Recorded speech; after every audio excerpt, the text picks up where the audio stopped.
Praise the lord. రోమీయులకు రాసిన పత్రిక 1వ అధ్యాయము 17వ వచనం. ఎందుకని నా నీతిమంతుడు విశ్వాస మూలముగా జీవించునని వ్రాయబడిన ప్రకారము విశ్వాస మూలముగా అంతకంతకు విశ్వాసము కలుగునట్లు దేవుని నీతి దాని యందు బయలుపరచబడుచున్నది. ఇక్కడ చూసినట్లయితే అపోస్తలుడైన పౌలు గారు ఏమని మాట్లాడుతున్నాడు? నీతిమంతుడు విశ్వాస మూలముగా జీవించును అని మాట్లాడుతున్నాడు.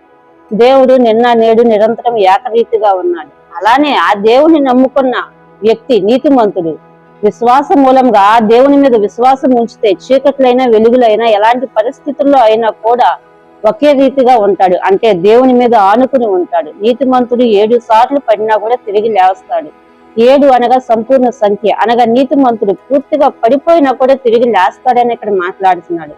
అయితే ఏబు భక్తుడు చూసినట్లయితే ఆయన నన్ను చంపినను అని మాట్లాడుతున్నాడు. అంటే దేవుని మీద అంత విశ్వాసం కలిగి ఉంది.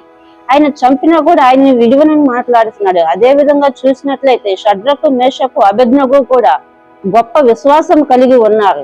ఆయన మమ్మల్ని రక్షింపకపోయినని మాట్లాడుతున్నారు. ఇక్కడ చూసినట్లయితే ఏబు భక్తుడు, అదే విధంగా షడ్రకు మేషకు అబేద్నెగో వాళ్ళిద్దరూ కూడా దేవుని యందు ఎంత గొప్ప విశ్వాసం కలిగి ఉన్నారంటే ఆయన చంపినా అని మాట్లాడుతున్నారు, ఆయన రక్షింపపోయినా అని మాట్లాడుతున్నారు.